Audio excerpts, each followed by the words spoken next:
Hello friends, இன்றைக்கி cauliflower egg fry எப்படி பண்ணுறதுன்னு பார்க்கலாம். வாங்க வீடியோக்குள்ளே போகலாம். அதுக்கு தேவையான பொருட்கள் 2 முட்டை, 1 ஸ்பூன் கடலை மாவு, 2 ஸ்பூன் மிளகாய்த்தூள். உங்களுக்கு காஷ்மீரி மிளகாய்த்தூள் இருந்தால் கலருக்கு அதையும் நீங்கள் சேர்த்துக்கலாம். தேவையான அளவு உப்பு, இதெல்லாம் சேர்த்து நல்லா கலக்கணும். நல்லா கலக்குனதுக்கப்புறம் இடையில 1 ஸ்பூன் பச்சரிசி மாவு சேர்த்துக்கிட்டிங்கன்னா உங்களுக்கு நல்லா மொறு மொறுன்னு வரும். இந்த மசாலாவை நல்லா கட்டி இல்லாமல் இப்படி கலந்துக்கணும். கட்டி இல்லாமல் இருந்தால் தான் ஃப்ரை நல்லாயிருக்கும். அதுக்கப்புறம் நம்ம வேக வச்ச காலிஃப்ளவரை எடுத்து இந்த மசாலாவில் நல்லா டிப் பண்ணி ஆயிலில் ஃப்ரை பண்ணால் சூப்பரான டேஸ்டியான cauliflower egg fry ready friends. கண்டிப்பாக அதை ட்ரை பண்ணி பாருங்கள்.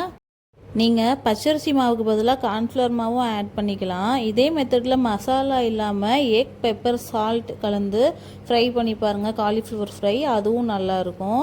பாப்பாவுக்கு லஞ்சுக்கு முட்டைக்கோஸ் சாதம் செய்யலான்னு சொல்லிட்டு ஸ்டார்ட் பண்ணியாச்சு. அதுக்கு கடாயில் ஆயில் ஆட் பண்ணிவிட்டு பட்டை போட்டு தாளிச்சிட்டு கருவேப்பிலை வரமிளகா போட்டு தாளிச்சுக்கணும். அதுக்கப்புறம் பெரிய வெங்காயம் ஸ்லைஸாக நறுக்குனதையும் ஆட் பண்ணிக்கிட்டு அது நல்லா வதங்கினதுக்கப்புறம் முட்டைக்கோஸ் ஆட் பண்ணணும்.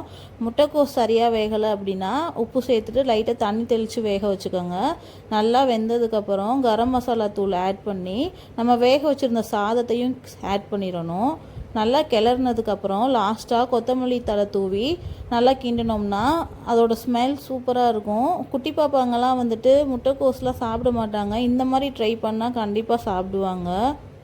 நீங்கள் இதில் கீயும் ஆட் பண்ணிக்கலாம். அது இன்னும் கொஞ்சம் ஸ்மெல் நல்லா எடுத்து கொடுக்கும். நம்மளோட லஞ்ச் பேக்ஸ் ரெடி ஆயிடுச்சு. ஸ்நாக்ஸ்க்கு நான் பப்பாயா வச்சு விட்டேன்.